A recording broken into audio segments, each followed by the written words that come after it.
ጉዟችን ለደቂቃው ሁሉን ልንቃኝ ሐሳባችንን ጥለን ጉዟችንን ጠቅልለን በጂኦግራፊ አቀማመጧ ብዙዎቹን ያስገረመች ውቢቷ ቱርክ እንቃኛለን።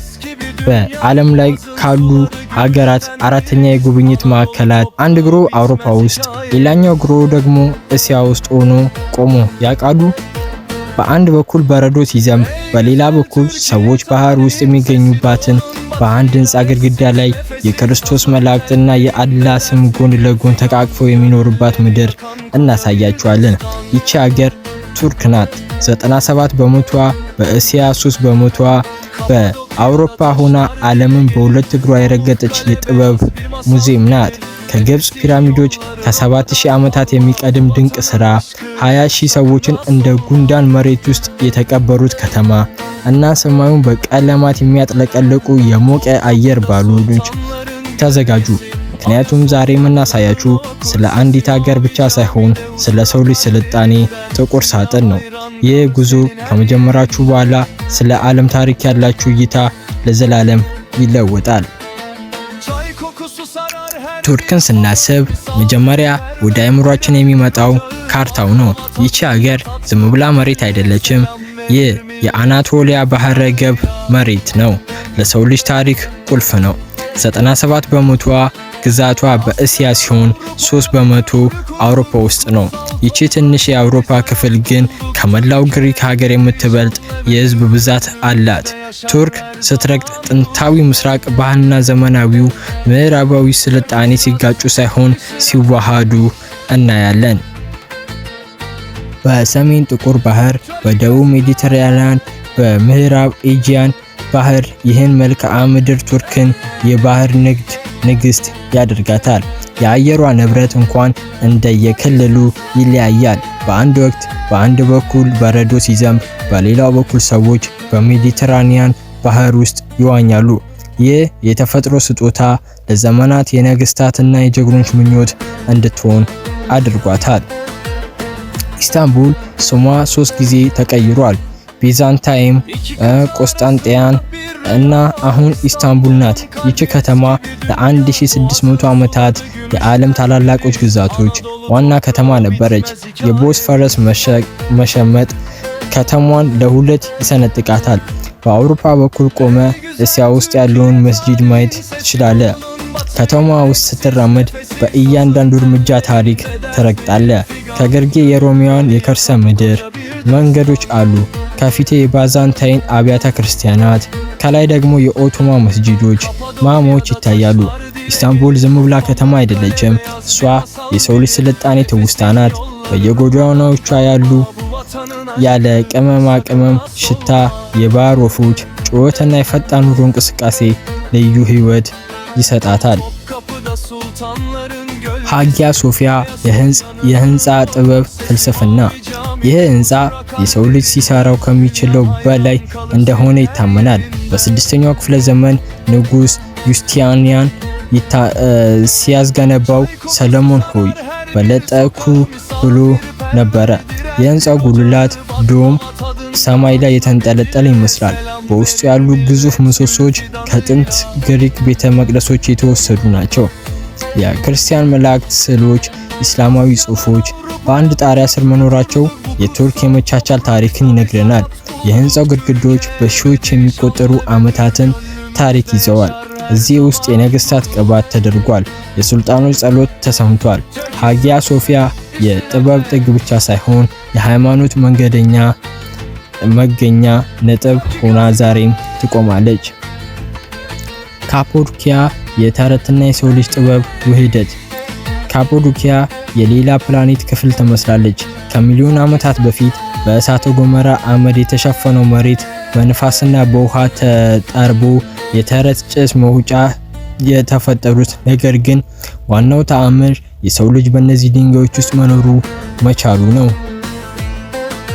በጥንት ዘመን ክርስቲያኖች ከሮማውያን ስደት ለማምለጥ ድንጋዮቹን እየፈለፈሉ ሙሉ ከተማ ሰርተዋል። ዛሬ በእነዚህ ዋሻዎች ውስጥ ያሉ ሆቴሎች በዓለም ላይ እጅግ ውድና ተፈላጊ መዳረሻዎች ናቸው። በካፓዶኪያ ሸለቆዎች ውስጥ ስትመላለስ በተፈጥሮና በሰው ልጅ መካከል ያለውን ትልቅ ግንኙነት ትረዳለህ። እዚህ ድንጋዩ ይኖራል፣ ታሪኩን በንፋስ ውስጥ ይሰማል። ሌላኛው ደግሞ የደሪንኪው ስውር ዓለም። ወደ መሬት ውስጥ 85 ሜትር እንውረድ። ደሪንኪው 20,000 ሰዎችን መያዝ የምትችል የከርሰ ምድር ከተማ ናት። ትምህርት ቤቶች፣ አብያተ ክርስቲያናት፣ የወይን ጠጅ ማከማቻዎችና የእንስሳት በረቶች አሏት። ከላይ ጠላት ቢመጣ ከውስጥ ሆኖ ግዙፍ ክብ ድንጋዮችን በማንከባለል በሩን ይዘጉታል። የአየር ማስገቢያ መንገዶች ዛሬም ድረስ በደንብ ይሰራሉ። ይህ ለማየት ስትሄድ የጥንት ሰዎች ያላቸውን ጥበብና የመኖር ተጋድሎ ትረዳለህ። ሰዎች ለወራት ከብርሃን ተለይተው እዚህ ውስጥ እንዴት ይኖሩ እንደነበር ማሰብ ብቻውን ያስገርማል። ይህ ስውር ዓለም የሰው ልጅ የመትረፍ ብቃት ምስክርነት ነው። የአየር ባሎን መንግስት በየቀኑ ጎን ሲቀድ በካፓዶኪያ ሰማይ ላይ ከ150 በላይ የሞቀ አየር ባሎኖች ይነሳሉ። ይህ በዓለም ላይ ካሉ ውድና አስደናቂ ልምዶች አንዱ ነው። ከላይ ሆነ የካፓዶኪያን ወርቃማ ሸለቆ ስትመለከት ሰላም ይሰማሃል። ባሎኖቹ ሰማዩን በቀለማት ያሸበርቁታል። ይህ ምስል በዓለም ዙሪያ በሚሊዮኖች የሚቆጠሩ ሰዎች ወደ ቱርክ እንዲመጡ እንዲያደርግ የአገሪቱ ምልክት ሆኗል። በዝምታ ውስጥ የሚሰማው የባሎኑ እሳት ድምፅና የፀሐይ መውጫ ውበት የማይረሳ ትዝታ ይተክላል። ወደ ምዕራቢ ቱርክ ስንሄድ ነጩ በረዶ የመሰለ ተራራ እናያለን። ነገር ግን በረዶ አይደለም፣ የኖራ ድንጋይ ክምችት ነው። ካልሲየም የበለጸገው ውሃ ከተራራው ላይ እየፈሰሰ ነጭ እርከኖች ሰርቷል። በጥንቷ ሄሮፓሊስ ከተማ የነበሩ ሰዎች ይህ ውሃ በሽታ ይፈውሳል ብለው ያምኑ ነበር። ዛሬም ሰዎች በእነዚህ የተፈጥሮ መዋኞች ውስጥ ገብተው ዘና ይላሉ። የጥንቱ ዓለም ስፓ ማለት ፓሙካሌ ነው። እግሮች በሞቀ ነጭ ውሃ ውስጥ ነክረ ስትቆም ተፈጥሮ ራሷ ላብራቶሪ የሰራችው ተአምር ይሰማሃል። ኤፌሶን የመጽሐፍ ቅዱስና የጥንት ሮም ታሪክ። ኤፌሶን ውስጥ ስትራመድ ራስን በአንደኛው ክፍለ ዘመን ታገኘዋለህ። በዓለም ላይ ካሉ ጥንታዊ ፍርስራሾች እጅግ የተጠበቀ እዚህ ይገኛል። የሴልሰስ ቤተ መጻሕፍት የሮማውያን የእውቀት ማዕከል ነበር። ሐዋርያው ጳውሎስ ያስተማረበት ግዙፍ አምፊቲያትር ዛሬም ድረስ ኮንሰርቶች ይካሄዱበታል። እንዲሁም የእመቤታችን የቅድስት ድንግል ማርያም የመጨረሻ ዘመኗን ያሳለፈችበት ቤት እዚህ ኤፌሶን አቅራቢያ በሚገኝ ተራራ ላይ ይገኛል። ይቺ ከተማ የታሪክ ብቻ ሳይሆን የእምነት ማዕከል ናት። በቻናካሊ ግዛት ውስጥ የሆሜሮን ኤሊያድ ግጥም የምናስታውስበት የትሮይድ ከተማ ትገኛለች። ያ ሁሉ ጦርነት፣ ያ ሁሉ ጀግንነት የተካሄደበት እዚህ ምድር ላይ ነው። ዛሬም የትሮይ ፈረስ ምሳሌያዊ ቅርጽ እዚያም ቆሞ ታሪክን ያሳውቃል። የትሮይ ታሪክ ስለ ፍቅር፣ ስለ ክህደት፣ ስለ ጀግንነት የሚያስተምረን ትልቅ ትምህርት አለው። ቱርክ የታሪክ ብቻ ሳይሆን የግጥም የፈጠራ ስራዎች መነሻ ናት። ይህ ቦታ በ1990ዎቹ እስኪገኝ ድረስ የሰው ልጅ ቤተ መቅደስ መገንባት የጀመረው ግብርናን ካወቀ በኋላ ነው ተብሎ ይታመን ነበር። ነገር ግን ጎቤክሊ ቴፕ ከግብፅ ፒራሚዶች በ7000 ዓመታት ቀድሞ የተሰራ ነው። ይህ ማለት የሰው ልጅ መጀመሪያ ሃይማኖት ፈጠረ፣ ከዚያም ለመሰብሰብ ሲል ግብርናን ጀመረ ማለት ነው። ይህ ግኝት በዓለም ላይ የታሪክ ተመራማሪዎች ዘንድ ትልቅ ድንጋጤ የፈጠረ ነበር። እዚህ የተቀረጹት የእንስሳ ምስሎች የጥንት ሰዎች ያላቸውን ከፍተኛ የጥበብ ችሎታ ያሳያሉ። የኦቶማን ግዛት ግርማ ሞገስ። ለ600 ዓመታት 3 አህጉራት የገዛው የኦቶማን ግዛት ማዕከል ቱርክ ነበረች። ሱልጣኖቹ ከቶፕካፒ ቤተ መንግስት ሆኖ ዓለምን ይቆጣጠሩ ነበር። የጥበብ፣ የህንፃ፣ የህግና የጦር ኃይል ማዕከል ነበሩ። የኦቶማን አርኪቴክቸር በዓለም ላይ ካሉ እጅግ ማራኪ ጥበቦች አንዱ ነው። ዛሬ ቱርክ ውስጥ የምታዩቸው ግዙፍ መስጂዶች፣ ድልድዮች የዛ ታላቅ ግዛት ቅሪቶች ናቸው። የኦቶማን ዘመን ቱርክ የባህር መፍለቂያ አድርጓታል። ቱርክ ውስጥ ምግብ መብላት ዝም ብሎ ሆድ መሙላት አይደለም፣ ስነ ጥበብ ነው። እያንዳንዱ ግዛት የራሱ የሆነ ኬባብ አለው። የጋዚያንቴፕ ፒስቺዮ፣ የኢስኬንደር ኬባብ ጣዕም፣ የጥቁር ባህር አንቾቪ አሳ። የቱርክ ምግብ ከእስያ ከአውሮፓና ከአፍሪካ ጣዕሞች ወስዶ ያቀናጀ ነው። ምግብ ቤቶቹ ውስጥ ያለ የፍቅርና የመስተንግዶ ድባብ ምግቡን የበለጠ ጣፋጭ ያደርገዋል። ባክላቫን ለመስራት እጅግ ረቂቅ ችሎታ ይጠይቃል። ሊጡ በጣም ቀጭን ከመሆኑ የተነሳ ከጀርባው ያለውን ጽሑፍ ማንበብ ይቻላል ይባላል። በሮዝ እና በሽሮፕ ተነክሮ ሲቀርብ በዓለም ላይ ካሉ ጣፋጮች ሁሉ ተወዳዳሪ የሉም። የጋዚያንቴፕ ከተማ የባክላቫ ዋና ከተማ ተብላ ትታወቃለች። አንድ ቁራጭ በካቭላቫ ካፍ ውስጥ ሲቀልጥ የምትሰማው ጣዕም የሺህ ዓመታት የባህል ውጤት ነው።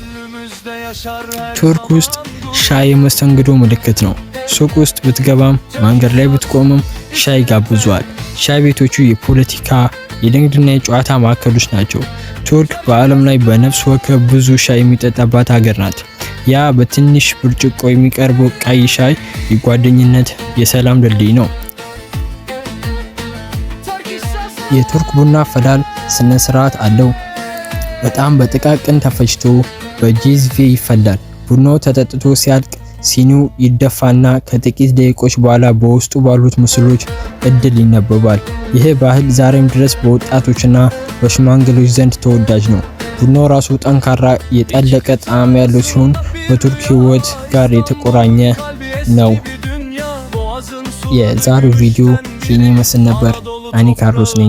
የተለያዩ ቪዲዮችን አቀርብላችኋለሁ። ላይክ፣ ሼር፣ ሰብስክራይብ በማድረግ ሀሳብ አስተያየታችሁን ኮሜንት ላይ በመጻፍ ቀጣይ ስለምን ሀገር እንደምሰራ ኮሜንት ላይ ጻፉ። ይመቻችሁ። Dertli bir figan, gönülleri yakan koca bir destan.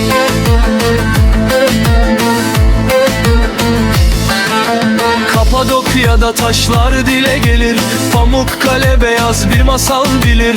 Efes'in yolları Roma'dan kalma, bu vatanın aşkı sakın ha solma.